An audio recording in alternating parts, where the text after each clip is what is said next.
I'm Luke Westway for CNET UK, and we're here at the HTC press event in central London to bring you a hands-on with this. It's the all-new HTC Desire HD. Okay, so this phone is the follow-up to the very popular HTC Desire. Now, the first thing you'll notice picking this up is that it's got this really, really massive screen. This is a 4.3-inch display, and which is really, really massive. It looks really, really bright and clearful, which is great to see. So it should be perfect for movies, hopefully.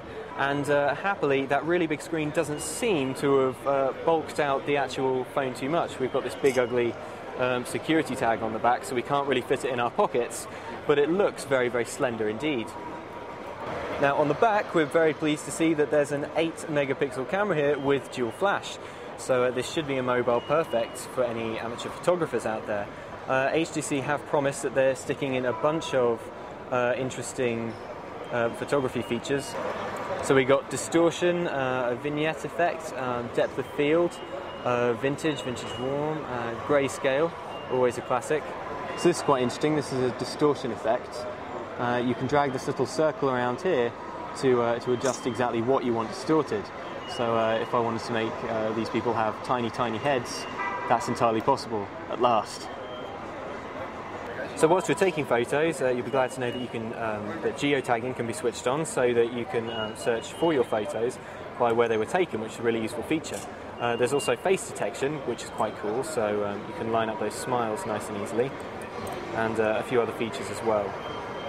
So our first impressions of the camera are that it's pretty good.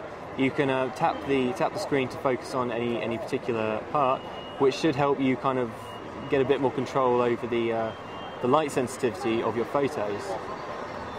So we're very pleased to see that in terms of video recording, you can adjust the video quality up to HD 720p, which is quite nice.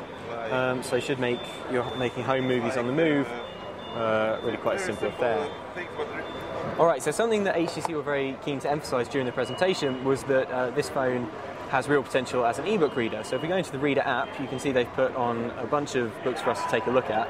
So loading up The Art of War, which is the obvious choice, you can see that because of that really big screen, the text is really bright and it looks really, really clear, which is quite nice. So we reckon, based on this has definitely got ebook reader potential.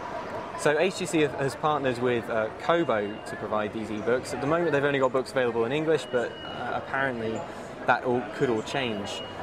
So cruising on down to the settings menu and checking out the About Phone section, we can see that the HTC Desire HD is in fact running on Android 2.2, which is really good to see because that's the latest and greatest version of Android. So you'll have access to the marketplace, of course, where you can download all of your favourite Android apps and all the benefits of Froyo. Another thing that's really neat about this mobile is that if you have a DNLA-enabled television, you can export your media from the phone to your TV. So I'm just cycling through some photos here, and I pick one, and you can see on the big screen it appears really quite quickly. So you can do this with photos or videos or music. Now, if you're not lucky enough to have a DNLA-enabled television, then you can buy this, which is the HTC Media Link. Now, what that basically does is plugs in via HDMI to the back of your telly and provides the same functionality that the DNLA would be doing anyway. So having used this phone for a few minutes, my general feelings are that it feels really good. I was a bit concerned that with this really, really massive screen, things might get a bit too bulky and it might feel even a bit more like you're using a tablet than you're actually using a mobile phone. But no, it feels really easy to use, and it's dead familiar as well to anyone who's used the older Desire or Android in general. So I think this really is one to look out for, and this really, really could be troubling other smartphones like the iPhone 4 when it comes out next month. Alright, so there you have it. That's the HTC Desire HD. It's out next month, so you don't have to wait very long to get your hands on it for yourself, but do check out our full review on CNET when it goes live. I'm Luke Westaway for CNET UK, and this is the HTC Desire HD.